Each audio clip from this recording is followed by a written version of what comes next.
मेरे प्यारे बच्चों, आप सभी को नमस्कार। आप सभी का स्वागत है इस क्लास में। मेरे प्यारे बच्चों, आ जाइए आप सभी। रहना, बहुत बढ़िया भाई, नाम तेरा बहुत अच्छा। रहना, ज्योति। मेरे प्यारे बच्चों, आप सभी का स्वागत है क्लास में। आइए मेरे नन्हे मुन्ने बच्चों, आज से हम ऑफिशियली ये कह सकते हैं कि हम परसेंटेज की एक्चुअल टाइप पढ़ने जा रहे हैं। मेरे बच्चों, आज से पहले मैंने जो भी चीजें परसेंटेज में पढ़ाई, उनका मेनली फोकस यही था कि मैं किसी तरीके से आपकी बेसिक कैलकुलेशन को मजबूत करूं, बेसिक परसेंटेज की फ्रैक्शंस को मजबूत करूं, फ्रैक्शन से मैं लैंग्वेज को पकड़वाना सिखाऊं, लैंग्वेज से परसेंटेज को पकड़वाना सिखाऊं। इन्हीं सारी चीजों पे मेरे प्यारे बच्चों मेरा फोकस था। आज हम पहली परसेंटेज की टाइप स्टार्ट कर रहे हैं। वैसे ये टाइप सी है, ए और बी मैं आपको बता चुका हूं, लेकिन पेपर के लिहाज से पहली। आइए मेरे बच्चे, टाइप सी हम पढ़ रहे हैं। बहुत जबरदस्त कॉन्सेप्ट है। सवाल के थ्रू पहले डिटेल बताता हूं, फिर आपको बताऊंगा डाटा मैनिपुलेशन क्या होता है, फिर इसका शॉर्ट ट्रिक डिस्कस करेंगे। देखिए यार, कहता है किसी कमरे में कुछ बिल्ली और कुछ कुत्ते हैं। एक कमरे में कुछ बिल्ली और कुछ कुत्ते हैं। प्रत्येक बिल्ली 7 बिस्किट खाती, प्रत्येक कुत्ता 9 बिस्किट खाता है। भाई देखो ध्यान से इस बात को, जितनी बार हो सके ना उतनी बार लाइनों को पढ़ा करो, क्योंकि जितना पढ़ोगे उतना बेटर सीखोगे, जितना पढ़ोगे उतना सीखोगे। ठीक है जी, 45 जानवर है मेरे भाई, 355 बिस्किट खाए गए। सवाल में कह रहा है भैया हर बिल्ली 7 बिस्किट खाती है, जबकि हर कुत्ता 9 बिस्किट खाता है। 355 बिस्किट खाए गए हैं, 45 जानवर है मेरे प्यारे बच्चों। तो बताओ जी कहानी क्या है। आइए मेरे दोस्तों, अगर मैं डिटेल बताऊं इस कहानी को तो ऐसे करेंगे कि भाई 45 जानवर है, और मान लेते हैं इन 45 जानवर में से जो बिल्लियां हैं उनकी संख्या एक्स है, तो बाकी कुत्ते होंगे। तो मेरे दोस्त, अगर 45 में से बिल्लियां एक्स हैं तो 45 में से एक्स हटा दोगे तो बाकी क्या होंगे? कुत्ते। तो कुत्ते होंगे मेरे भाई 45 माइनस एक्स। बहुत सुंदर। भाई मैं आपको कहूं कि 10 में से अगर 2 रुपए आपने रख ली तो बचे कितने? 8। तो 45 में से अगर एक्स रुपए आपने रख लिए तो बचे कितने? 45 माइनस एक्स। तो ऐसे 45 में एक्स बिल्लियां, तो कुत्ते 45 माइनस एक्स। अब सवाल में कह रहा है जी बिल्लियों की जो संख्या है वो एक्स है, और कुत्तों की जो संख्या है वो 45 माइनस एक्स आपने मान ली। कह रहा है जी हर बिल्ली 7 बिस्किट खाती है। तो भैया एक बिल्ली 7 खाएगी तो एक्स बिल्लियां कितना खा जाएंगी? 7 एक्स। और मेरे बच्चे हर कुत्ता 9 बिस्किट खाता है, तो एक कुत्ता 9 बिस्किट, तो 45 माइनस एक्स कुत्ते कितना खा जाएंगे? तो गुना करेंगे। देखो 9 पंजे 45, 9 चौक 36 और 4 39, 395। भाई 9 पंजे 45, 5 असल 4, 9 चौक 36 और 4 40, 405 वे,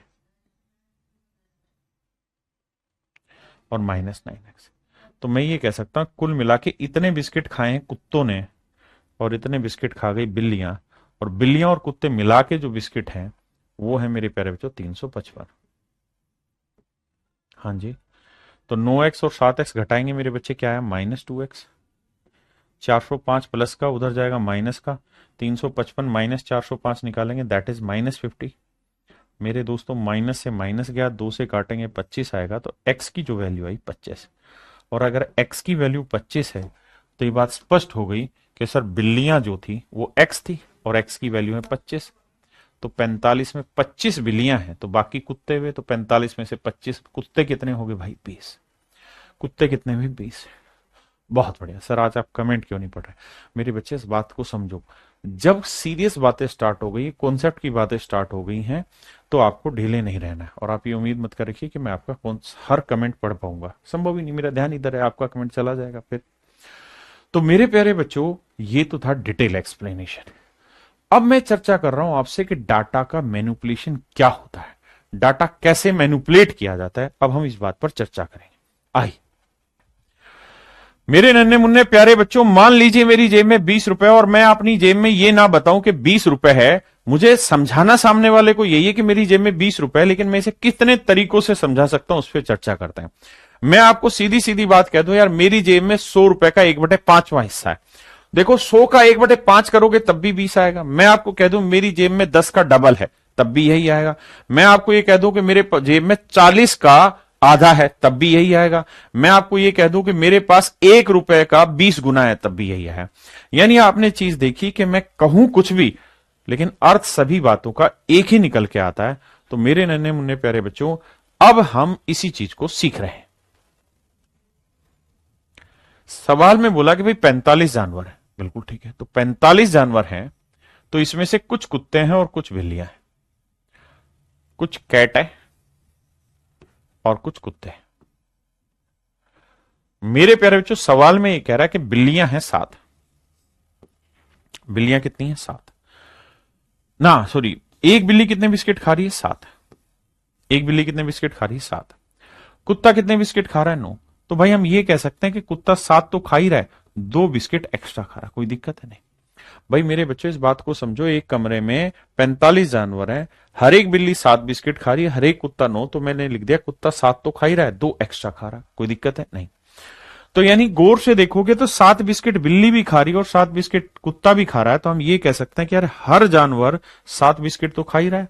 45 जानवर थे, हर जानवर 7 बिस्किट कम से कम खा ही रहा है, तो टोटल बिस्किट 7 5 35 और 7 चौक 7 5 35, 7 चौक 28 और 3 31, 315 बिस्किट खाए गए।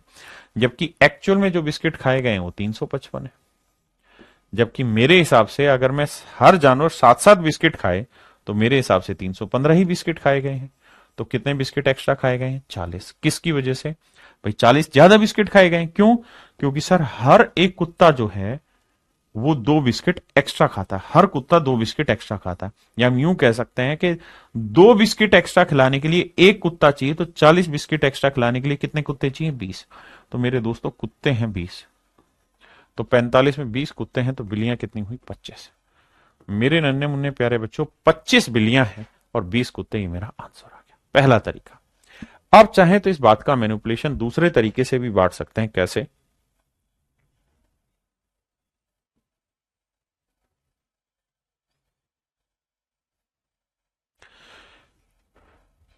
मैं इस बात को ऐसे कह सकता हूं कि भाई 45 जानवर, हाँ जी, कुछ कुत्ते हैं और कुछ बिल्लियां। मेरे दोस्तों, हर कुत्ता 9 बिस्किट खाता है, जबकि हर बिल्ली 7 बिस्किट खा रही है। तो मैं लिख लेता हूं यार, हर बिल्ली 9 तो खा ही रही है, बस 2 बिस्किट कम खा रही है। हाँ जी, अर्थ वही आ रहा है ना कि 7 बिल्ली खा रही है। हाँ जी, मैंने लिख दिया 9 तो खा ही रही है, 2 कम खा रही है। कुल मिला के जो बिस्किट खाए गए हैं वो 355 खाए गए। 355 बिस्किट खाए गए। तो कुत्ते और बिल्लियों की संख्या ज्ञात करें। तो मेरे बच्चे, मैं ऐसे कहता हूं कि यार 9 बिस्किट कुत्ता भी खा रहा है और 9 बिस्किट बिल्लियां भी खा रही हैं, तो 9 बिस्किट तो हर कोई जानवर खा रहा है। तो 45 जानवर है, हर कोई जानवर 9 बिस्किट खा रहा है, तो टोटल बिस्किट कितने हैं? 9 5 45, 9 चौक 36 और 4 40, 405। सर अगर मैं ये कहूं कि 9 बिस्किट कुत्ता भी खा रहा है, 9 बिस्किट बिल्ली भी खा रहे हैं, तो कुल मिला के 405 बिस्किट खाए गए। 405 बिस्किट खाए गए हैं। इस हिसाब से ध्यान दोगे तो टोटल 405 बिस्किट खाए गए हमारे हिसाब से, लेकिन एक्चुअल में खाए हुए 355। कितने कम खाए हुए? 50 बिस्किट कम खाए हुए। भाई हम जो कैलकुलेशन कर रहे हैं उस हिसाब से 405 है, एक्चुअल 355 है। कितने बिस्किट कम खाए हुए? 50 बिस्किट कम खाए हुए। इसका लॉजिक क्या हुआ? ऐसा इसलिए हो रहा है क्योंकि हर बिल्ली सभी से 2 बिस्किट कम खाती है, या यूं कह दें कि 2 बिस्किट कम खिलाने के लिए एक बिल्ली चाहिए। तो 50 बिस्किट कम खिलाने के लिए कितने बिल्लियां चाहिए? 25। तो मेरे बच्चे, बिल्लियां निकल के आ गई 25। तो 45 में 25 बिल्लियां, तो कुत्ते कितने हुए? 20। हाँ है ना?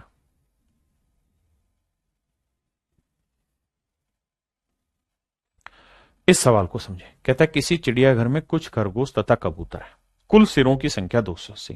भाई हर जानवर के दो एक ही सर होता है, तो 280 जानवरों के 280 सर होंगे, यानी जानवरों की संख्या है 280।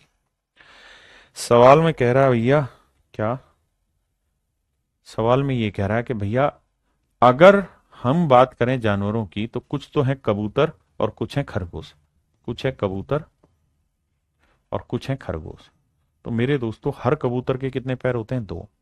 और खरगोश के कितने होते हैं? 4। तो मेरे बच्चे, हर खरगोश के 2 तो होते ही हैं, 2 पैर वो एक्स्ट्रा रखता है। 2 पैर तो होते ही हैं, 2 पैर वो एक्स्ट्रा रखता है। और टोटल कुल मिला के पैरों की संख्या कितनी है मेरे प्यारे बच्चों? 820। कुल मिला के पैरों की संख्या कितनी है? 820। अब तो दो पैर मेरे बच्चे कबूतर के भी हैं और दो पैर खरगोश के हैं। इस लिहाज से देखें तो 280 जानवरों के दो पैर के हिसाब से देखें तो टोटल 500 कितना हो गया? 60 पैर हो गए। जबकि एक्चुअल में 560 पैर नहीं 820 है। तो कितने ज्यादा? 0। 12 में 6 गया 6 और 6 में 7 में 5 गया 260 पैर। तो ये क्यों आ रहा है? तो सर इसके पीछे की कहानी ये है कि हर खरगोश के दो पैर एक्स्ट्रा है। हर खरगोश के दो पैर एक्स्ट्रा है। तो हर खरगोश के दो पैर एक्स्ट्रा है तो दो पैर फालतू रखने तो एक खरगोश चाहिए।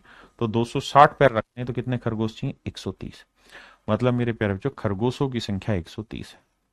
अगर खरगोश 130 है तो 280 में 130 गया तो कबूतर कितने बने? 280 माइनस 130 150। तो मेरे प्यारे बच्चों मेरा आंसर होगा 150। तो कबूतर होंगे 150 और खरगोश होंगे 130। क्लियर है? आप इसी बात को दूसरे तरीके से भी समझ सकते हैं। कैसे? कि सर 280 जानवर है, खरगोश के कितने पैर हैं सर? 4। कबूतर के कितने होते हैं सर? 2। हम ये कह रहे हैं सर खरगोश के 4 हैं, कबूतर के भी 4 मान लेते हैं, बस 2 पैर कम कर लेते हैं और टोटल पैरों की संख्या 820 है। अब एक चीज बताना सर, 4 पैर खरगोश के भी हैं 4 पैर कबूतर के भी हैं, तो 280 जानवरों के 4 पैर के हिसाब से टोटल पैर कितने हुए? 0। 4 8 32, 4 2 8 3 1120 पैर। तो मेरे लिहाज से इसमें 1120 पैर है जबकि एक्चुअल में है 820। तो कितने कम है? 300 कम, 300 पैर कम है। तो मेरे दोस्तों ध्यान से देखेंगे तो हर कबूतर के 2 पैर कम है। बिल्कुल है जी, हर कबूतर के 2 पैर कम है। तो 300 पैर कम है कबूतरों के। और हमें मतलब इस चीज को ऐसे समझो कि एक कबूतर के 2 पैर कम है, यानी 2 पैर कम करने तो एक कबूतर चाहिए। तो 300 पैर कम करने तो कितने कबूतर चाहिए? 150। यानी कबूतरों की संख्या 150 है तो 280 में 150 हो गया तो खरगोश आएगा 130। ये मेरे दोस्त आपका आंसर होगा। हाँ जी, यहां से आपके पेपर के क्वेश्चन स्टार्ट हो जाते हैं। पहले पढ़िए ध्यान से, फिर आगे चर्चा करेंगे।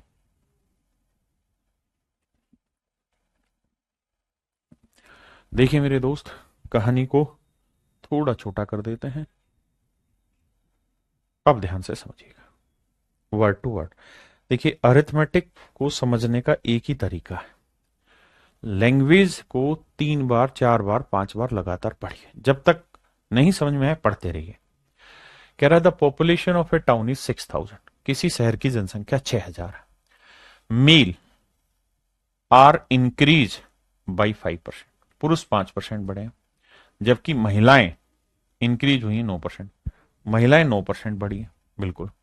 Then population will become 6500 after 1 year, जबकि एक साल बाद की जनसंख्या 6500 हो जाती है। एक साल बाद शहर की जनसंख्या 6500 हो जाती है।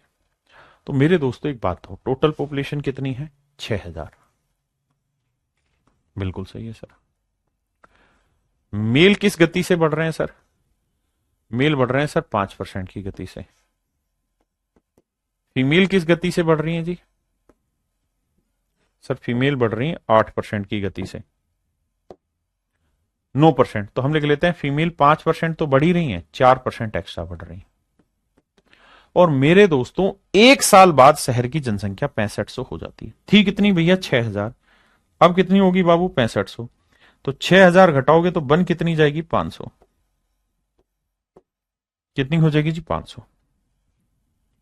इसका मतलब एक साल में इन्होंने 500 जनसंख्या बढ़ा दी शहर वालों ने।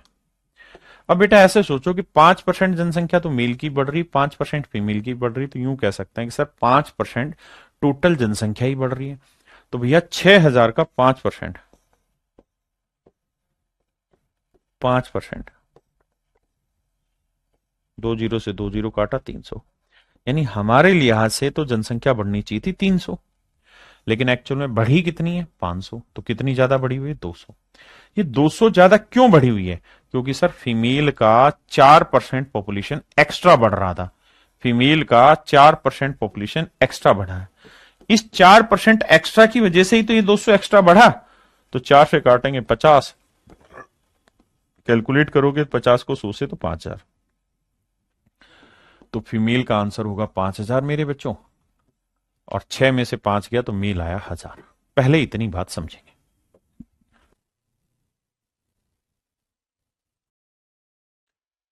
अब मेरे दोस्तों, हमसे पूछा क्या है? हमसे एक चीज पूछी है कि सर जी ये बताओ पुरुषों की वर्तमान वर्तमान जनसंख्या क्या होगी। भाई आफ्टर 1 ईयर होगी ना ये कहानी, तो आफ्टर 1 ईयर होगी ये कहानी। बिल्कुल सर, हम तो आज की बात कर रहे हैं, तो सर आज अगर पुरुषों की बात करें तो पुरुष होंगे 1,000। लेकिन आप चाहो तो इस कहानी को उल्टा भी कर सकते हो। It is not necessary to do in the same manner. आप फीमेल लिख लो यहां, 9% बढ़ रही और मेल बढ़ रहे थे 5%। तो मेल को लिख लो 9% तो है ही, 4% कम है। भाई मेल कितने थे? 5%, फीमेल 9, तो मैंने 9 कर लिया, लेकिन फिर यहां मैंने 4 कम कर दिया। ठीक है जी। और टोटल जनसंख्या कितनी बढ़ी है? 500। मेरे प्यारे बच्चों, इतना डिटेल बता रहा हूं ना, अब शैतानी मुझे किसी भी तरीके की बर्दाश्त नहीं होगी अब से। रोज का काम रोज करना। देखिए ध्यान से। अब भाई 9% मेल भी बढ़ रहे हैं, 9% फीमेल भी बढ़ रहे हैं, तो इसका मतलब टोटल पॉपुलेशन ही 9% बढ़ेगी। हाँ जी। तो 6,000 का 9% क्या हुआ? 2 जीरो से 2 जीरो काटा, 540। इस हिसाब से जनसंख्या बढ़ी भाई 540। यार हमारे हिसाब से 540 बढ़ने चाहिए, है 500, तो कितने कमी बढ़ी भाई? 40 की कम बढ़ी। किसकी वजह से भैया? 4%। तो मेल का 4% जो वैल्यू है वो रिप्रेजेंट कर रहा है 40 को, तो 4 से काटेंगे 10 आया। तो मेल आएगा मेरे बच्चे 1,000। यानी मेरे दोस्तों पुरुषों की जो जनसंख्या है वो 1,000 है, मेल की जनसंख्या 1,000 है। तो 6 में से 1 घटाओगे तो यह आएगा 5,000। अब मेरे प्यारे बच्चों मुझे कमेंट करके बताओ कितने बच्चे इस चीज को फास्ट स्पीड से समझ गए। मतलब सर मेरा में लोगे नहीं चल रहा है, पता नहीं क्या कर रहा है भाई। अब मेरी पॉइंट समझ पाए? मेन बात पे आ जाओ कि पेपर में आप जो मर्जी तरीका लगाइए, हर एक से आंसर आएगा।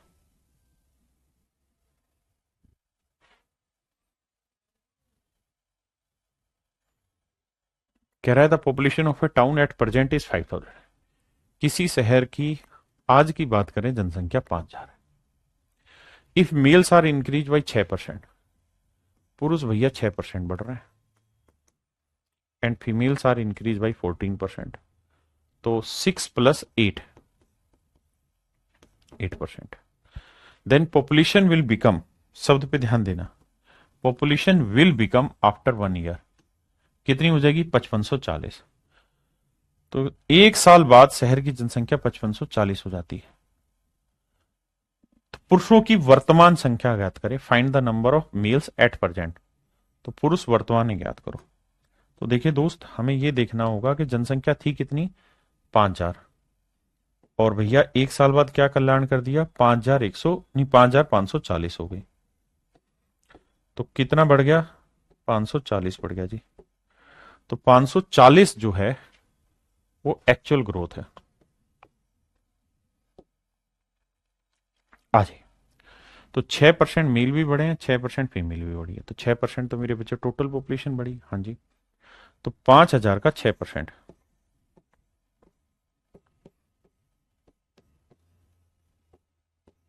तो 300 बढ़ी हमारे हिसाब से। भाई हम जैसा सोच रहे हैं वैसे तो 300 बढ़ी, लेकिन एक्चुअल में बढ़ी 540। तो बाबू क्या कल्याण हुआ है? 240 का कल्याण हुआ है। किस कारण हुआ जी 240 का? काहे के जो मेल हैं उनकी नहीं, फीमेल की जनसंख्या 8% बढ़ी है एक्स्ट्रा।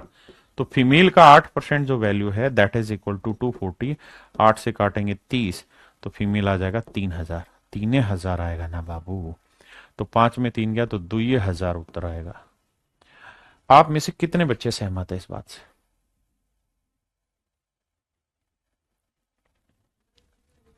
अब आप करें, तब तक मैं सवाल को ड्राफ्ट कर रहा हूं।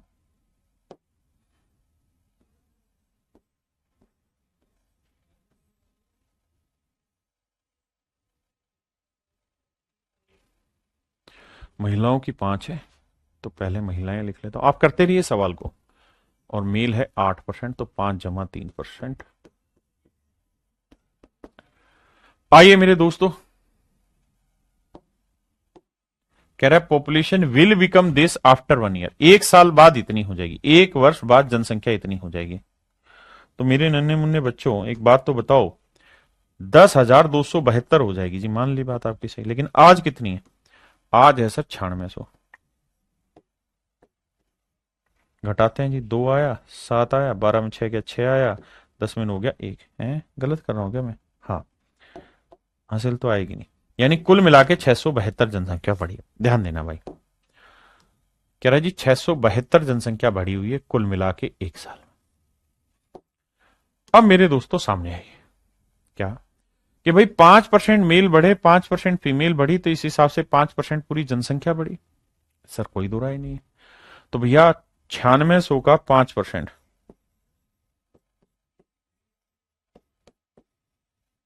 2 जीरो से 2 जीरो, 5 छिंग 30, 5 नीम 45 और 3 48, 480। तो 480 जनसंख्या हमारे हिसाब से सर 480 जनसंख्या बढ़ी। हमारे हिसाब से लाला 480 जनसंख्या बढ़ी है। ठीक है जी। एक्चुअल में क्या हुआ सर? 672।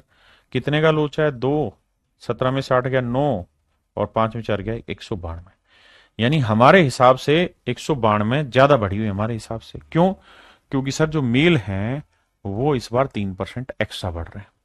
तो मेल का 3% इज इक्वल टू 192, 3 से काटेंगे तो यह आएगा 64। तो मेल की जनसंख्या आएगी मेरे भाई 6400। यह आएगा मेरे प्यारे बच्चों 6400। तो 9600 में 6400 घटाएंगे तो यह आएगा 3200। तो फीमेल होगी मेरे दोस्तों 3200। हाँ जी, मेरे प्यारे बच्चों ये होमवर्क है, ये आपको खुद ही करना है। The population of A village was this in a year, the increase in the, कह रहा 9800 थी, 8% एक लोग बढ़े, 5% दूसरे लोग बढ़े, 1 साल बाद जनसंख्या 10,450 होगी। मतलब वो यही कह रहा है कि इन ए ईयर, देखो यहां लिखा हुआ है 1 साल बाद, है ना। एक गांव की जनसंख्या कितनी थी 1 साल में। तो ये कहानी लिखी हुई, ये होमवर्क है, आपका खुद करना है।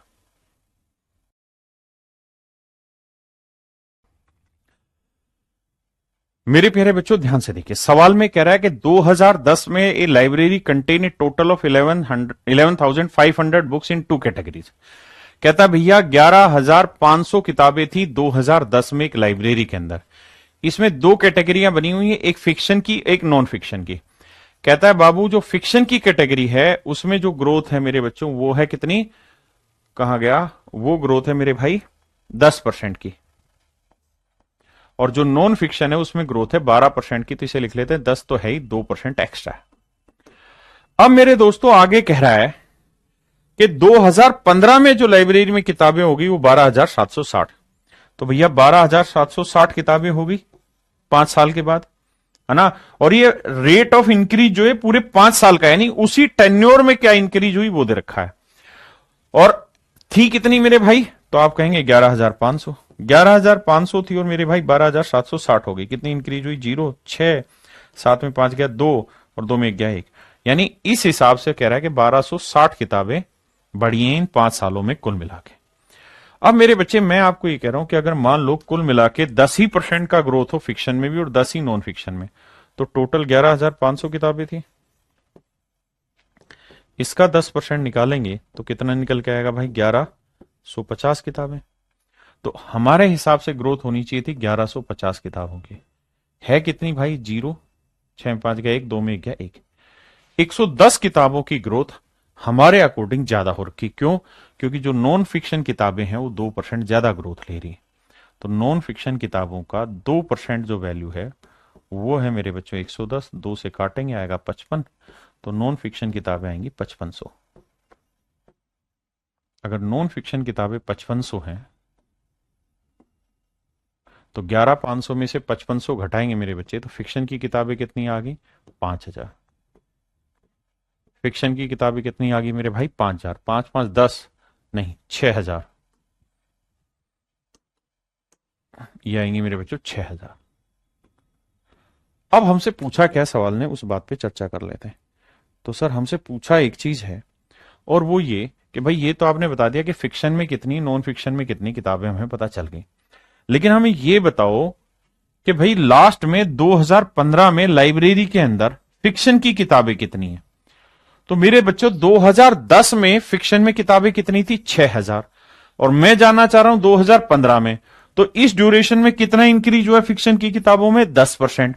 तो मेरे बच्चे अगर 10% इंक्रीज हुआ है तो इसका 10% कैलकुलेट करोगे तो 6000 का 10% कितना होगा? 600। और 600 इंक्रीज हुआ है मेरे दोस्तों, तो 6000 किताबें पहले से थी, 600 इंक्रीज हो गई, तो अब कितनी हो गई होंगी 2015 में? 6600। तो मेरे दोस्तों 2015 में 6600 किताबें हो गई होंगी। 2015 में 6600 किताबें मेरे प्यारे बच्चों हो गई। कितनी किताबें हो गई? 6600 किताबें हो गई। मेरे भाई 6000 आंसर नहीं होगा। अगर वो ये कहता ना कि वर्तमान में कितनी है, यानी 2010 में कितनी थी, तो आपका उत्तर होता 6000। लेकिन उसने 2010 में नहीं पूछा, 2015 में पूछा, तो वहां आपको जोड़नी पड़ेगी।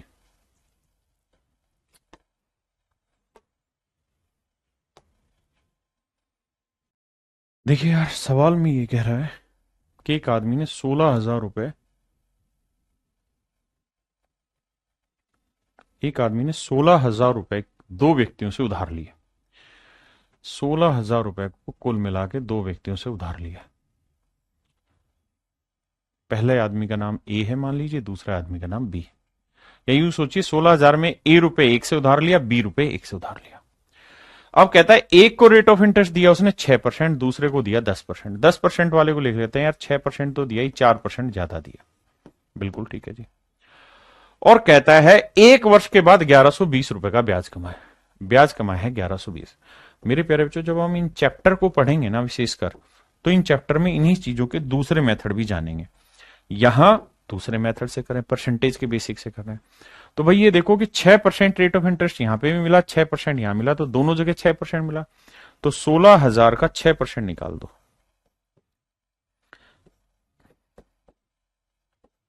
तो ये आएगा मेरे बच्चे 9600 रुपए, ना 960 रुपए।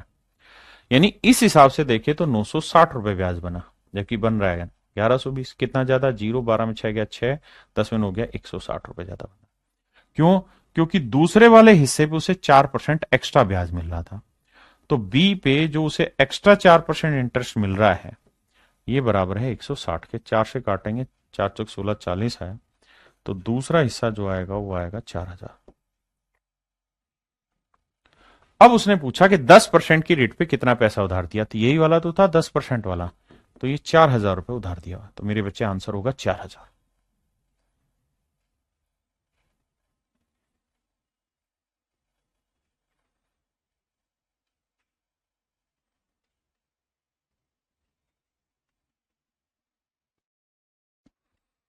मेरे बच्चों, सवाल में कह रहा है कि एक व्यापारी है, वो एक तो खरीदता है मेरे भाई रिस्ट वॉच, और एक खरीदता है दीवार घड़ी। ठीक है भाई, एक खरीदता है और दोनों चीजें खरीदता है 390 रुपए में। चिंता नहीं करना, प्रॉफिट एंड लॉस में अलग तरीका सिखा दूंगा। तो एक तो खरीदता है रिस्ट वॉच और एक खरीदता है वॉल, दीवार घड़ी, है ना। हाथ घड़ी पे 10% होता है, हैंड वॉच पे 10% का प्रॉफिट होता है, और जो दीवार पे रखी गई है वॉल क्लॉक है, उस पे 15% का। तो इसे लिख लेते हैं 10% तो ही, 5% ज्यादा। और कहता है भैया दोनों पे उसने कुल मिला के 51 रुपए 50 पैसे का लाभ कमाया है। सेट है भाई। अब मेरे दोस्तों आप ऐसे देखो कि यार 10% का प्रॉफिट यहां पे भी, 10% का यहां पे भी है, तो मेरे बच्चों 390 का 10% नहीं निकाल सकते? निकाल सकते हैं। तो वो आएगा सर 39 रुपए। तो इस अकॉर्डिंग 39 का प्रॉफिट है, जबकि एक्चुअल में है इतना।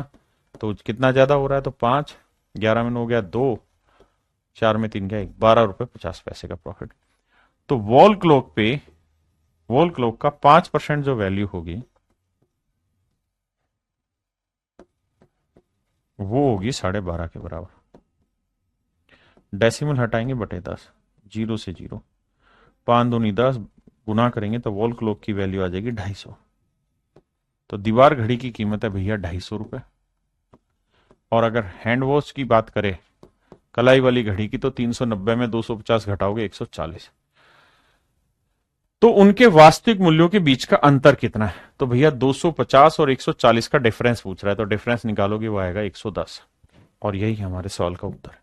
हमसे पूछा दोनों के बीच का डिफरेंस कितना है।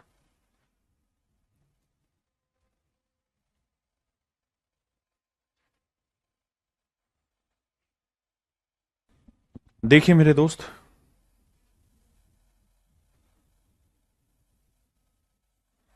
सवाल में एक बात कह रहा है, क्या, ध्यान देना। कह रहा है कि भाई एक आदमी ने 30,000 रुपए उधार लिए, मान लो दो जगहों से 30,000 रुपए उधार लिए, एक ए जगह से और एक बी जगह से। ए पे रेट ऑफ इंटरेस्ट 12 है, बी पे 10% है, तो इसको लिख लेते हैं 12 तो है ही, 2% कम है। और ये आंकड़े कैसे भी कर लो इधर उधर, उससे कोई फर्क नहीं पड़ेगा, आंसर सभी का सेम आएगा। अब कह रहा है कि 2 साल के बाद 36,480 रुपए मिला, तो भाई 36,480 रुपए आपको कुल मिला के मिला, और आपने इन्वेस्ट कितना किया था, 30,000, तो आपको कितना पैसा ज्यादा मिला है सर, 6,480 रुपए। तो मेरे बच्चे मैं ये कह सकता हूं कि सर 6,480 रुपए आपको ब्याज मिला है। कितने साल का ब्याज मिला जी, तो सर ध्यान से देखोगे तो यहां 2 साल लिखा हुआ, एंड ऑफ सेकेंड ईयर लिखा हुआ, 2 साल के बाद। तो अगर 2 साल के बाद 6480 मिला है, तो 1 साल के बाद मिलेगा 3240। 1 साल के बाद मिलेगा मेरे प्यारे बच्चों 3240 रुपए। किसी भाई को कोई दिक्कत है नहीं, 1 साल के बाद 3240 रुपए ब्याज मिलेगा। सही है जी। अब कहानी आगे आती है, भाई 12% रेट ऑफ इंटरेस्ट पहले पे भी और 12% रेट ऑफ इंटरेस्ट दूसरे पे भी, तो दोनों पे 12% लेंगे तो 30,000 का 12% लेंगे, 12×3=3600। तो मेरे प्यारे बच्चों इस हिसाब से ब्याज बनेगा 3600, लेकिन एक्चुअल जो ब्याज बन रहा है वो तो बन रहा है भैया कम, 3240। तो कितना कम बन रहा है, तो 360। किसकी वजह से, दूसरे पे। तो जो दूसरा हिस्सा था इस पे उसे 2% कम ब्याज मिल रहा है, इसी वजह से तो 360 कम ब्याज मिला। 2 से काटेंगे 180, गुना करेंगे 100 से तो 18,000, यानी दूसरे हिस्से पे उसने जो इन्वेस्टमेंट थी उसकी 18,000 थी, 30 में से 18 घटाए तो पहले हिस्से में इन्वेस्टमेंट है मेरे भाई 12,000। ये मेरे बच्चों मेरा आंसर। कह रहा 12% पे लिया गया पैसा, बताओ तो ये 12% पे ये वाला था, क्योंकि ये तो 12 में से 2 गया 10 था, तो ये 12 पे कितना था, 12,000। तो मेरे बच्चे मेरा आंसर होगा ऑप्शन सी, 12,000।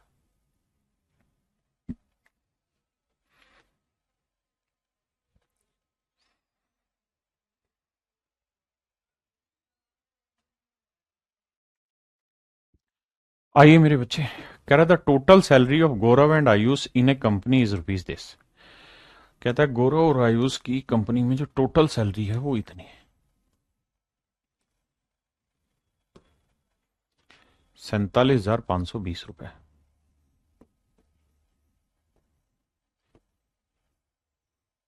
दो लोग हैं, एक गौरव है और एक आयुष है। कहता है गौरव की सैलरी में 23% का इंक्रीज हो रहा है, जबकि दूसरे की सैलरी में 30% का।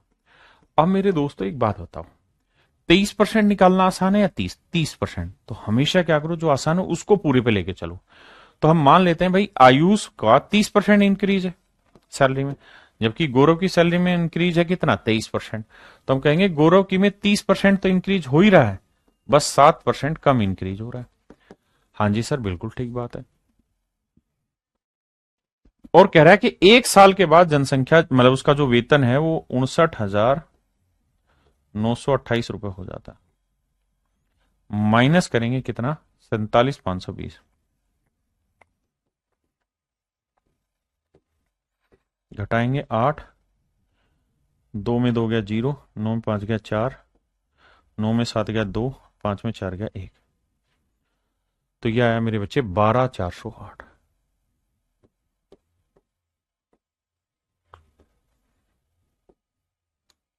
तो कुल मिला के जो इंक्रीमेंट है वो 12,408 है। तो 30% मेरे प्यारे बच्चों ए में ग्रोथ है और 30% ही जी में ग्रोथ है, यानी आयुष और गौरव में। तो 47,520 का कुल मिला के 30% ग्रोथ निकालो। तो 2 0 कटा, 3 से गुना करेंगे, 3 दूनी 6, 3 5 15, 3 7 21 और 1 22, 3 चौक 12 और 2 14, 14,256। तो हमारे अकॉर्डिंग जो ग्रोथ बन रही है वो भाई 14,256 बन रही है, लेकिन एक्चुअल में जो ग्रोथ है वो 12,408 है। तो कितने की कमी निकालते हैं, 16 में 8 गया 8, यहां 4 बचा, फिर यहां 12 में से 4 गया 8 आया मेरे भाई, यहां 3 में 2 गया 1, 1848। हमारे हिसाब से 1848 इनकम कम बन रही है। क्यों कम बन रही? क्योंकि गौरव की 30% नहीं 7% कम ग्रोथ था। तो गौरव की इनकम का जो 7% था वो बराबर है इसके। तो देखिए यार, 7 से काटेंगे, 7 दूनी 14, बचा कितना जी? 7 दूनी 14, 4, 7 छिंग 42, बचा कितना? 2, 7 चौक 28। तो गौरव की जो तनख्वाह है वो बनी 26,400। तो मेरे भाई गौरव की जो सैलरी वो 26,400 बनी। और इसमें से घटा देंगे तो वो आ जाएगी आयुष की सैलरी। अब जरा ध्यान देना पहले इतनी बात पे। अगर मैं आपसे कहूं कि भाई आयुष की तनख्वाह निकाल के बताओ, तो आप यही तो कहोगे सर कि भाई 47,520 में से गौरव की सैलरी कितनी? 26,400। ये घटा देंगे तो बाकी आयुष की आ जाएगी। तो 0, 2, 1, 1, 2, यानी 21,120 रुपए जो तनख्वाह है वो है मेरे बच्चे आयुष की, और 26,400 रुपए तनख्वाह है गौरव की। वो कह रहा है कि भैया हमको क्या बताओ, हमको इन दोनों के बीच का डिफरेंस बताओ। तो डिफरेंस निकालना है। तो भाई देखो 26,400 में से 21,120 घटाओ। 0, 10 में से 0, 10 में से 2 गया 8। यहां क्या बचा मेरे बच्चों? यहां 3, 3 में गया 2। तो देखो 280 कहां आ रहा है, किस ऑप्शन में के आखिर में 280 है? यहां है कहीं नहीं, यही है। तो ये मेरा आंसर है। बाकी और भी घटाओगे तो 6 में से गया 5। तो 5,280 मेरा आंसर। मेरे बच्चों सवाल में कह रहा है total population of A city is 9500। किसी शहर की कुल जनसंख्या 9500 है। 9500 है करंट पॉपुलेशन। कहता है मेल जो है वो 14.2% बढ़े हैं, जबकि फीमेल 17.7% बढ़े हैं। और टोटल पॉपुलेशन जो है वो 11,003 बन गई। ठीक है जी। कहता है 9500 से 11,003 बन गई। लड़के इतने बढ़ ना, महिलाएं इतनी बढ़ गई और पुरुष इतने बढ़ गए।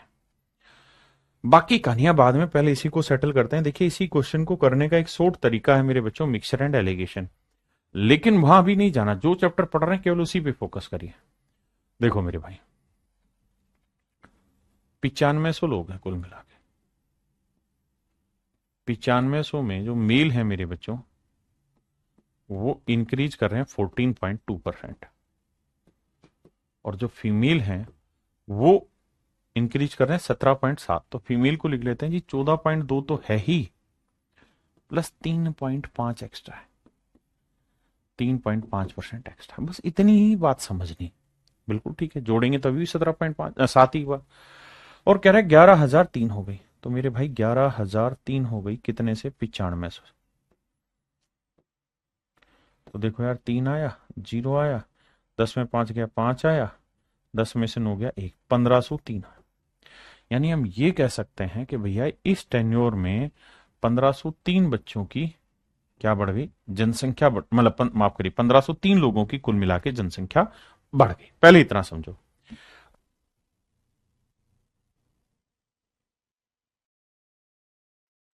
अब आप चाहो तो यहां क्या करो, आपको ये पता है 14.2% इसका भी है इसका भी है। यहां सारा गेम है कैलकुलेशन का।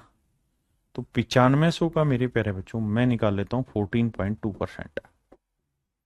देखिए यार एक तरीका है कि मैं क्या करूं कि सर परसेंटेज का साइन लगाऊं, हटाऊं नीचे बटे 100 लिखूं, डेसिमल हटाऊं 0 लिखूं, फिर गुना करूं, फिर भाग दूं, सोल्व करके आंसर निकाल दूं। या दूसरा तरीका यह है, अगर मैं थोड़ा सा भी समझदार हूं, कि बताओ 14.2 को मैं 3 हिस्सों में ब्रेक करता हूं, 10 में, 1 के 4 गुने में, और 0.1 के 2 गुने में।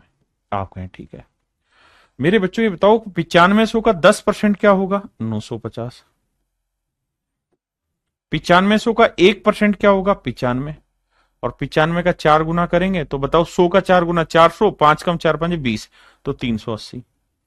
या 95 को 4 से गुना कर दो। मेरे दोस्त मुझे एक चीज और भी बताना, और वो ये कि जीरो, भाई 9500 का 100% 9500, 10% 950, 1% 95, और 0.1% क्या हो जाएगा? 0.95। तो 9.5 का डबल करोगे तो 9 दूनी 18, 19 आ जाएगा। अब इन्हें जोड़ दो। तो 9, 8 1 9 5 14, 9 3 12 और 1 13। इसका मतलब अगर हम इस अंदाजे से चलें तो भैया ग्रोथ आनी चाहिए 1349। आराम से समझे। देखिए कैलकुलेशन हमारे ऊपर डिपेंड है कि हम किस तरह से उसे कैलकुलेट करना चाहते हैं। It will all depend on us. हाँ है ना। अब मेरे दोस्त इसे हम हटा देते हैं। अब मेरे बच्चे इससे घटाएंगे तो 13 में से 9 गया 4, 9 में 4 गया 5, 4 में 3 गया 1, 154 आया। क्यों? क्योंकि भैया फीमेल में 3.5% का इंक्रीज एक्स्ट्रा था, 3.5% का इंक्रीज एक्स्ट्रा था। तो जो फीमेल है उसका जो 3.5% है वो है 154। अब मेरे दोस्तों पॉइंट हटाओगे, एक जीरो लगाओगे, 5 7 35, 7 5 35 और 7 से काटेंगे, 7 दूनी 14, 7 दूनी 14, 5 से काटोगे आएगा 200, 5 दूनी 10, 200 दूनी, तो फीमेल आ जाएगा 4400। तो फीमेल आएगा मेरे प्यारे जो 4400। किसी भाई को कोई दिक्कत है? नहीं। अब मेल पूछो, मेल कितना हुआ? तो 9500 माइनस 4400 घटाओगे मेरे बच्चों आएगा 5100। बिल्कुल सेट है मामला। तो मेरे बच्चे आपने मेल निकाल दिया, फीमेल निकाल दिया। अब आगे की कहानी पढ़ेंगे। अब मेरे दोस्तों क्या कह रहा है सवाल में, उस बात पे चर्चा करते हैं। अब वो ये कह रहा है कि भैया जितने भी मेल हैं उसमें 15% लड़के हैं, जितने भी बाबू मेल हैं उसमें 15% लड़के हैं, और जितनी भी फीमेल है उसमें 18% लड़कियां हैं। जितने भी मेल हैं, मेल कितने 5100, इसमें 15% लड़के हैं, और जितनी भी फीमेल हैं उसमें 18% लड़कियां।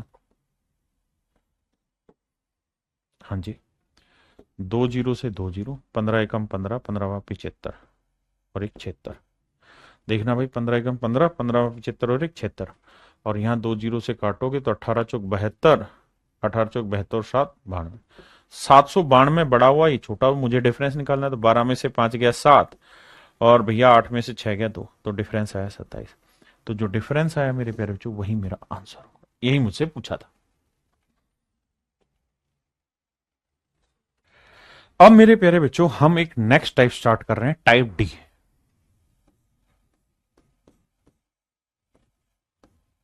टाइप डी स्टार्ट कर रहे हैं। मेहुल बाली भाई मांझा, दिमाग खराब ना करा कर अपना भी भाई। प्रिंस पटथक भाई कह रहे हैं सर प्लीज थोड़ा सा कमेंट देख लिया करो। मेरे बच्चे बिल्कुल देख रहा हूं कमेंट।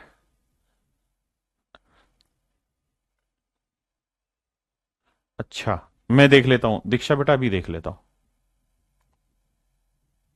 अभी देख ले रहा हूं। ठीक है, अभी देखता हूं मेरे बच्चे। अब आ जाइए सवाल पे, पहले टाइप डी पे आते हैं। टाइप डी में मेरे प्यारे बच्चों फेल और पास के क्वेश्चन है। आइए देखते हैं जरा फेल और पास के क्वेश्चन। फेल पास की कहानी को समझते हैं। आओ मेरे भाई, आइए। सवाल में कह रहा है 40% आर दी पासिंग मार्क्स। कहता है 40% जो बच्चा नंबर ले आया वो पास हो जाएगा। Student gets 250 marks yet fails by 38 marks. कहता है एक बच्चे के 250 नंबर आए लेकिन फिर भी वो 38 नंबर से फेल रह गया, तो मैक्सिमम मार्क्स क्या होंगे? मेरे बच्चों एक बात समझना। कहता है पास होने के लिए 40% नंबर चाहिए। किसी छात्र को 250 अंक मिले परंतु फिर भी वह 38 अंकों से फेल हो गया, मतलब 250 नंबर आए लेकिन 38 नंबर की कमी अभी भी रह गई। बिल्कुल। तो पास होने के लिए कितने नंबर चाहिए थे? 5 3 8, 288 नंबर चाहिए थे। बिल्कुल, पास होने के लिए 288 नंबर चाहिए थे। अगर 288 नंबर आ जाते तो पास हो जाता, जबकि पासिंग परसेंटेज कितना है जी? 40%। 40% का मतलब क्या हुआ सर? 40% का मतलब हुआ 20% 1/5, तो 40% 2/5। इसका मतलब अगर मैक्सिमम मार्क्स 5 है, अधिकतम अंक 5 है, अधिकतम अंक 5 है, तो 2 नंबर लाने वाला बच्चा पास हो जाएगा। जबकि एक्चुअल में मैक्सिमम मार्क्स अगर 5 यूनिट है तो 2 यूनिट लाने वाला पास हो जाएगा, जबकि 2 यूनिट वाला पास नहीं, 288 नंबर वाला पास है। तो 1 यूनिट की वैल्यू भैया 288/2, काटेंगे तो 144। तो 5 यूनिट की वैल्यू क्या होगी मेरे दोस्तों? 144 गुना 5, 5 चौक 20, 5 चौक 20 और 2 22, 5 एकम 5 और 2 7, यानी 720 नंबर जो होंगे वो मैक्सिमम मार्क्स होंगे। यानी पेपर जो था वो 720 नंबर का था, 288 नंबर जो ले आया वो बच्चा पास हो गया।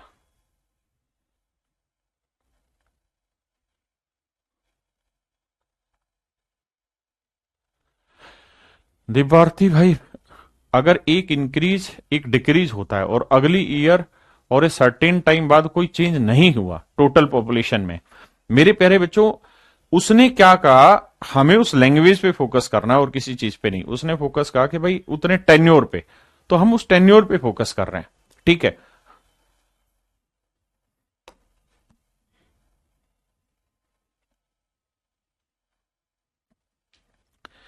ये मेरे बच्चे फेल पास में अगली कहानी है। आओ पहले इसे डिटेल समझाता हूं, फिर शॉर्ट में समझाऊंगा।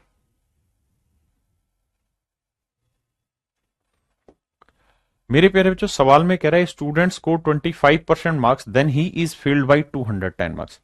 कहता है जब एक बच्चे के 25% नंबर आए, 25% नंबर आए, तो मेरे बच्चों 210 नंबर से फेल हो गया। देखो 25% आए लेकिन 210 अंकों से फेल हो गया, इसका मतलब ये हुआ कि 25% नंबर आए, अगर 210 नंबर और आ जाते तो पास हो जाता। अगली लाइन में कह रहा है but if he score 55% marks, अगर उसके 55% आ जाते तो वो 240 से पास हो जाता। कह रहा 55% नंबर आ जाते but if he score 55% marks then he is passed with 240। अगर उसके 55% नंबर आ जाते तो वो 240 अंकों से पास हो जाता। कहता है 55% नंबर आ जाते तो 240 अंकों से पास हो जाता। मेरे दोस्त, कहानी को समझिए क्या कह रहा है। ये कह रहा है कि भैया पहले डिटेल समझते हैं, मान लेते हैं मैक्सिमम मार्क्स, अधिकतम अंक मान लेते हैं, पूरा डिटेल में समझेंगे। मैक्सिमम मार्क्स, अधिकतम अंक मान लेते हैं एक्स। पहले डिटेल हमने मान लिया कि यार एक्स अंक जो है उस पेपर के मैक्सिमम है। सवाल में कह रहा है जी एक बच्चा था, उसको क्या हुआ, 25% नंबर आए, मैक्सिमम नंबर का 25% नंबर आए, लेकिन 210 नंबर से फेल हो गया। यानी 210 नंबर उसके अगर आप और दे दें तो ये बच्चा पास हो जाएगा। ये हो जाएगा मेरे बच्चे पास। यानी हम ये कह सकते हैं पास मार्क्स है। यानी मैक्सिमम का 25% नंबर आया और 210 से फेल हो गया, 25% आया, अगर 210 नंबर और मिल जाते तो पास हो जाता। बिल्कुल ठीक है। अगली लाइन में कह रहा है कि अगर इस बच्चे के 55% नंबर आए तो एक्स का 55% नंबर आए, लेकिन कह रहा है इस कंडीशन में वो 240 नंबर से पास हो गया। मतलब 240 नंबर से पास होने का मतलब यहां ये है कि पास होने के लिए जितने नंबर चाहिए थे उससे 240 नंबर ऊपर है, तो 240 इसमें से घटा देंगे। तो ये भी मेरे दोस्तों पासिंग मार्क्स ही है, पास मार्क्स ही। आपने कहा ठीक है भाई। उसने कहा कि अगर 25% आए तो 210 से फेल, मतलब 25% नंबर में 210 जोड़ दोगे पास। 55% लाओगे तो 240 फालतू लिया है, तो 55% से 240 हटा दोगे तो भी पास। आपने कहा बिल्कुल ठीक है। अब ये दोनों इक्वल हो गए मेरे भाई, सोल्व करते हैं। ये 55% एक्स है, 25% एक्स घटाएंगे तो ये आएगा मेरे बच्चे 55 में से 25 क्या 30% एक्स, और यहां 210 उधर जाएगा तो ये आएगा 450। दोनों जगह इधर उधर करोगे ये आएगा। परसेंटेज का मतलब बना मेरे बच्चे बटे 100, तो 30% माने 30/100। 3 से काटेंगे 150, तो एक्स की जो वैल्यू आई वो 1500 है। इसका मतलब मेरे बच्चे मैक्सिमम जो मार्क्स हैं वो 1500, यानी पेपर 1500 नंबर का है। पेपर कितने नंबर का है मेरे बच्चे, 1500 नंबर का पेपर है। आपने कहा जी ठीक है। अगर 1500 नंबर का पेपर है मेरे बच्चे, तब अगली सवाल आपसे ये पूछेगा कि भाई पासिंग परसेंटेज बताओ या पासिंग मार्क्स बताओ, तो कैसे कैलकुलेट करें। तो आप कहोगे सर एक बात बताइए, पासिंग मार्क्स निकालेंगे। हाँ जी सर, पासिंग मार्क्स कैसे निकलेगा सर। सर 1500 है टोटल नंबर, और सवाल की लाइन में लिखा था कि एक बच्चे के 25% नंबर आए। पहली लाइन में बोला था कि एक बच्चे के जब 25% नंबर आते हैं तो 210 से फेल हो जाता है। यानी 1500 का 25% नंबर लाया, लेकिन 210 की कमी रहेगी, अगर 210 ले आता तो पास हो जाता। तो इसका मतलब ये हो गया मेरे प्यारे बच्चों पासिंग मार्क्स। हाँ जी, अब इसे सोल्व करेंगे। 2 जीरो से 2 जीरो, 15 5 75, 15 दूनी 30 और 7 37, जमा 210, जोड़ेंगे तो आएगा 5, 7 और 1 8, 3 2 5, 585। अगर मेरे प्यारे बच्चों मैं आपसे कहूं पासिंग परसेंटेज बताइए, पासिंग परसेंटेज बताइए, तो पासिंग परसेंटेज का फार्मूला होगा पासिंग मार्क्स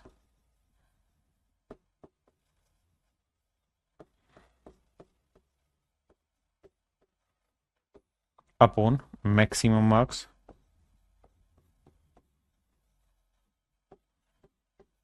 इंटू 100। यही तो होगा मेरे प्यारे बच्चों पासिंग परसेंटेज का सूत्र, कि भाई पासिंग मार्क्स लिख दो बटे में मैक्सिमम मार्क्स लिख दो इंटू 100 लिख दो। तो मेरे प्यारे बच्चों पासिंग मार्क्स कितने हैं? 585। मैक्सिमम मार्क्स कितने हैं सर? 1500 गुणा में 100। 2 जीरो से 2 जीरो, 15 से काटा, 15 3 45, और फिर बचा कितना भाई? 15 नी में 135। तो 39% नंबर लाने वाला बच्चा पास हो जाएगा। यानी जब बच्चे के 39% नंबर आएंगे तो मेरे प्यारे बच्चों बच्चा पास माना जाएगा। ये कहानी है पासिंग मार्क्स की, पासिंग परसेंटेज की। अब मेरे दोस्तों इस सवाल में कोई दिक्कत है तो बताओ। हमने मैक्सिमम मार्क्स माना x, पासिंग मार्क्स निकाल लिए, दोनों केस में इक्वल करके x की वैल्यू निकाली, फिर पासिंग मार्क्स निकाले, फिर पासिंग परसेंटेज निकाले। अगर हम इसी तरीके से पेपर में सवाल करेंगे फिर तो हो लिया हमसे, है ना। अब ध्यान से समझिए करना कैसे है। अब बेसिक लैंग्वेज समझो और उसी पे सारा खेल खेलना है।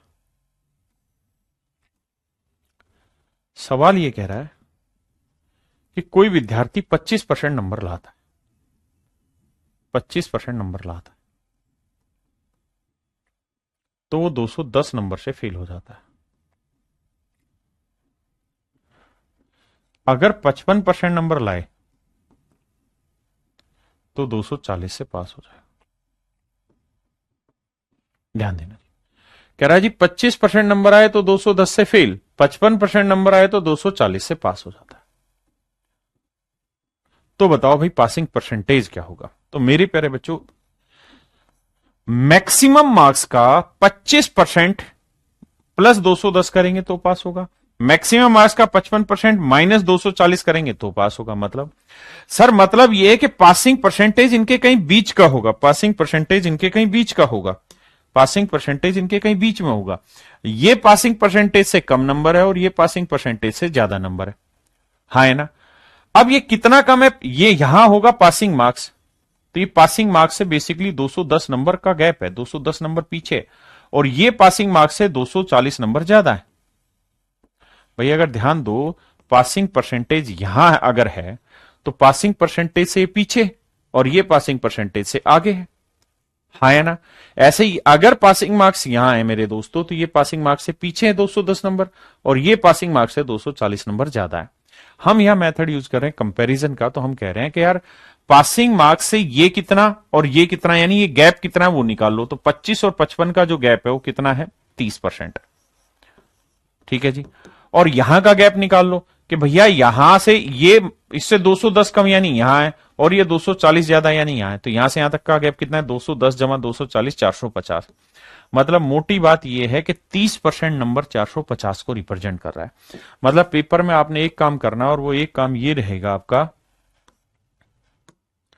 क्या, कि भैया 25% और 55 का डिफरेंस निकालो। 55 में से माइनस करेंगे 25 तो ये डिफरेंस आएगा 30%, और यहां 240 में से माइनस करना माइनस 210, तो मेरे प्यारे बच्चों ये 240 माइनस माइनस प्लस 210 जोड़ोगे तो ये हो जाएगा 450, तो ये वैल्यू हो जाएगी 450 मेरे भाई।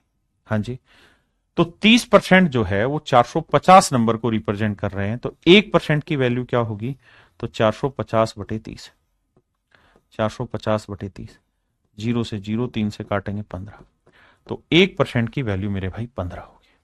यानी हम ये कह सकते हैं कि 15 नंबर से सर 1% बनता है, 15 नंबर से 1% बनता है। तो मैक्सिमम मार्क्स कितने होते हैं भाई? मैक्सिमम मार्क्स कितने होते हैं? तो सर मैक्सिमम मार्क्स जो होते हैं वो 100% होते हैं, और 1% कितने नंबर से मिलके बना? 1% की वैल्यू 15 नंबर है, तो 100% कितना हो जाएगा? 1500। यानी 1500 अंक जो है वो मेरे अधिकतम है। मेरे बच्चों अब एक बात बताइए, 15 नंबर से 1% बनता है तो 210 नंबर से 15 एकम 15, बचा कितना मेरे भाई? 6। 15 चौको 60।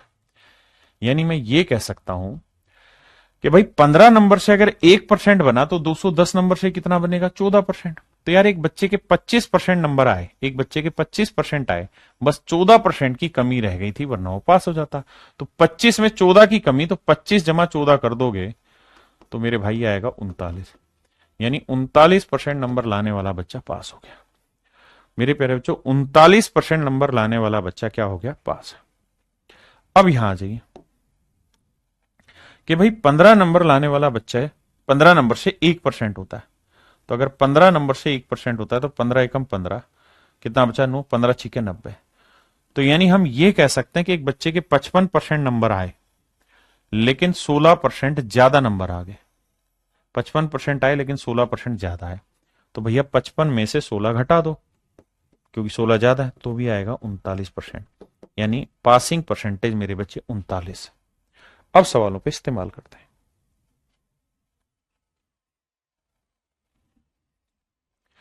कह रहा है स्टूडेंट स्कोर 36% मार्क्स, एक बच्चे के 36% नंबर आए और वो 32 नंबर से फेल हो गया। लेकिन अगर उसके 48% नंबर आए होते तो 64 नंबर से पास हो जाता। 48% नंबर आते तो 64 नंबर से पास हो जाता। पासिंग परसेंटेज बताइए मेरे बच्चों। 48 में से 36 घटाओगे 12, और यहां 64 में से माइनस करेंगे -32, तो माइनस माइनस प्लस हो जाएगा, 64 32 96। इसका मतलब ये हुआ कि 12% जो है वो 96 को रिप्रेजेंट कर रहा है। तो 1% की वैल्यू 12×7 = 84, 12×8 = 96, 12 से भाग देंगे तो 1% की वैल्यू 8, यानी 8 नंबर से 1% बनता है। तो अगर आपसे पूछे मैक्सिमम मार्क्स बताओ तो 100% होता है, तो भैया 1% से 8 नंबर, तो 100% से कितने हुए? 800 नंबर, सॉरी 800 नंबर। यानी 800 नंबर लाने वाला बच्चा मैक्सिमम स्कोर करेगा, मतलब 800 नंबर जो है वो मैक्सिमम मार्क्स है। पासिंग परसेंटेज पूछा है, तो अगर 8 नंबर से 1% बनता है तो 32 नंबर से कितना बनेगा? 8 चौक 32, 4%। तो सोचो एक बच्चे के 36% आए लेकिन 4% की कमी रह गई, तो 36 और 4 40% वाला पास हो जाता। या ऐसे देखो कि यार 8 नंबर से 1% बना तो 64 नंबर से कितना बना? 8%। बिल्कुल ठीक है। तो यानी एक बच्चे के 48% आए और 8% ज्यादा आ गया, तो 48 में से 8 हटाओगे तो आएगा कितना? 40%।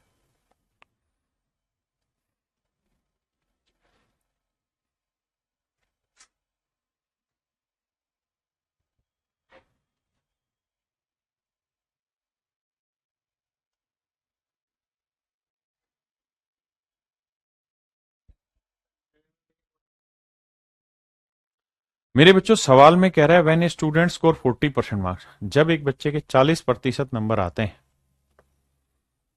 तो 50 नंबर से फेल हो जाता है, लेकिन जब उसके 50% नंबर आ जाते हैं तो कहता है भैया फिर वो 40 नंबर से पास हो जाता है। कह रहा भैया पासिंग परसेंटेज बताओ। तो मेरे बच्चे 50 में 40 गया 10, और यहां 40 में से माइनस करेंगे -50 तो आएगा 90। तो समझने वाली बात यह है कि 1% की जो वैल्यू है वो है 9 नंबर, यानी 9 नंबर से 1% बनता है।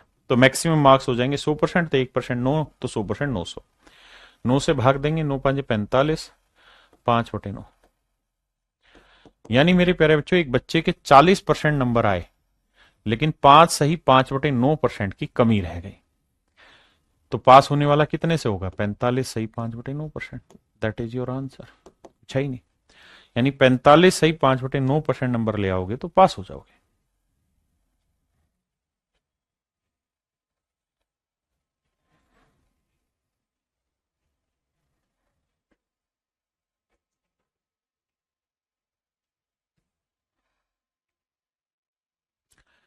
कहता है when a student score 30% marks then he is fail by 5 marks, जब एक बच्चे के 30% नंबर आते हैं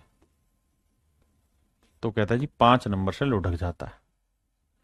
लेकिन अगर 40% नंबर आते हैं तो कह रहा भैया 15 नंबर से पास हो जाता है। तो देखो 30 और 40 का डिफरेंस 10% आया, और यहां 15 में से माइनस करेंगे -5, तो ये आएगा कितना, 2, 20 नहीं, ये कितना था, 10 था, सॉरी सॉरी सॉरी 10। तो 10 में से माइनस करेंगे -5, तो जुड़ के 15 हो जाएगा। तो यहां से आपको पता चला कि भैया 1% की जो वैल्यू है वो 15/10 है, यानी 3/2 है। यानी मैं देसी भाषा में कहूं तो यूं कह सकता हूं कि हर 3/2 नंबर से 1% बनता है। तो मैक्सिमम मार्क्स कितने होते हैं सर, 100%। तो भैया 1% की वैल्यू 3/2 नंबर है, तो 100% की वैल्यू कितनी बनी, काटोगे 50 थी 150 नंबर।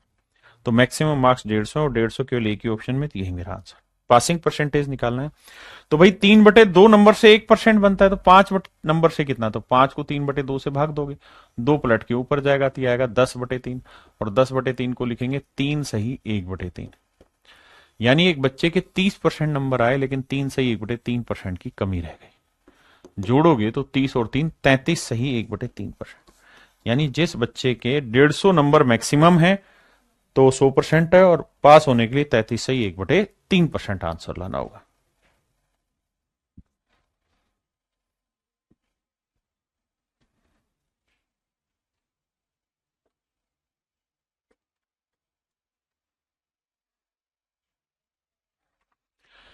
मेरे बच्चों सवाल में कह रहा है कि गीता ने 30% अंक लिए। 30% जब उसके नंबर आए तो कह रहा है भैया 50 नंबर से फेल हो गई। वहीं पे अगर उसके 45% नंबर आए होते, या किसी दूसरे बच्चे के 45% नंबर लाया होता, तो पास होने के लिए 25 अंक ज्यादा आ जाते। पहले इतनी ही कहानी सेट करते हैं। 45 में 30 गया 15%, 25 में से माइनस करेंगे -50 75, तो 15% 75, तो मेरे बच्चे 1% कितने नंबर बनाता है, तो 5 नंबर। मैं ये कह सकता हूं सर 5 अंकों से 1% बनता है। 5 नंबर अगर कोई बच्चा ले आएगा तो 1% बनेगा। तो वो ये नहीं पूछ रहा कि मैक्सिमम मार्क्स बताओ, पासिंग परसेंटेज बताओ, नहीं, उसने लाइन बदल दी। यहां से क्या लाइन बदली, उसने कहा सर तो फिर ये बताओ then how many marks did Vimal get if he score 64% marks. अगर एक बच्चे के 64% नंबर आते हैं तो कितने नंबर आए होंगे उसके। तो बेटा ये बताओ 1% की वैल्यू आपको पता कितने नंबर है, 5। तो 64% की वैल्यू क्या होगी। तो सर 1% से जब 5 नंबर बन रहा है तो 64% से 5 चौक 20, 5 30 और 2 32, 320 नंबर है। तो मेरे बच्चे मेरा आंसर है 320। मेरे नन्हे मुन्ने प्यारे बच्चों 320 मेरा सही आंसर। हाँ जी,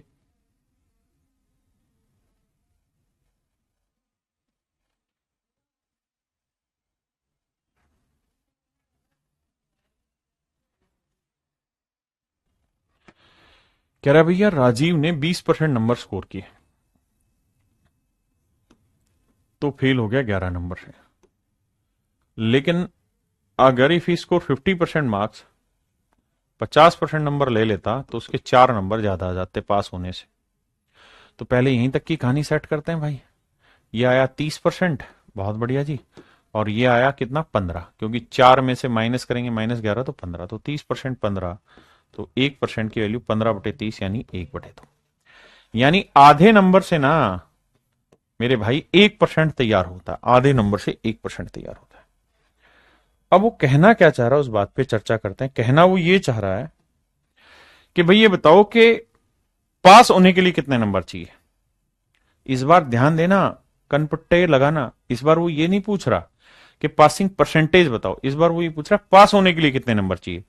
तो मेरे नन्हे मुन्ने बच्चों एक बात बताओ, अगर हम इस बात को समझ गए कि भैया 1% की वैल्यू आधा नंबर है, 1% की वैल्यू आधा नंबर है, 1% की वैल्यू आधा नंबर है, तो ये बताओ 20% की वैल्यू क्या होगी। सर 1% आधा नंबर बनाता है तो 20% कितना बना देगा, 10 नंबर। तो पहली लाइन में ये तो कहता कि एक बच्चे के 10 नंबर आए लेकिन 11 की कमी रह गई, मतलब 11 नंबर और आ जाते तो पास हो जाता। तो पास होने के लिए कितने नंबर चाहिए, 21 यार, सो सिंपल। कुछ करना ही नहीं है आपको।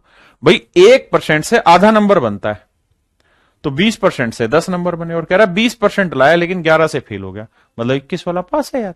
क्या बात कर दी। सवाल में कह रहा है भाई 31% नंबर एक बच्चा लाता है तो 16 अंकों से फेल हो जाता है। बहुत बढ़िया। लेकिन अगर 40% नंबर लाया तो भैया 56 नंबर ज्यादा आ गए, 56 नंबर फालतू आ गए। तो कुछ नहीं सर, 40 में से 31 घटाएंगे तो सर कितना आएगा, 9%। और 56 में से 16 घटाओगे तो 6 6 12, 5 1 6 1 7 72, तो 9% 72, तो 1% की वैल्यू 9 8 72 8। यानी मेरे दोस्तों 8 नंबर से 1% बनता है, ध्यान देना। अगर 8 नंबर से 1% बनता है तो 16 नंबर से क्या बनेगा, 2%। अगर पासिंग परसेंटेज पूछे, लेकिन सर आप क्यों मेहनत कर रहे हो, पासिंग परसेंटेज पूछ ही नहीं रहा, तो क्या पूछ रहा है सर, वो तो जानना ही कुछ और चाह रहा है। वो ये कह रहा है बताओ पास होने के लिए कितने नंबर चाहिए। तो बेटा ये बता कि 1% की वैल्यू 8 है, बिल्कुल ठीक है सर। अगर सर 1% की वैल्यू 8 है तो एक बात बताओ, 40% की वैल्यू क्या होगी, 40% की वैल्यू क्या होगी सर, निकाल देंगे। 1% 8 नंबर, तो 40% 320 नंबर। यानी सर एक बच्चे के 320 नंबर आए लेकिन 56 नंबर फालतू ला रखा, वो घटा दो। तो 10 में से 6 गया 6, ना ना ना ना, 10 में 6 गया 4, 11 में 5 गया 6, सर ये आया 264। 264 अगर कोई बच्चा ले आएगा तो पास हो जाएगा। तो ऑप्शन बी मेरा सही आंसर, ऑप्शन बी मेरे बच्चों करेक्ट है। मेरे प्यारे बच्चों आप सभी को नमस्कार। आज के लिए इतना ही, बाकी कल मिलते। Thank you.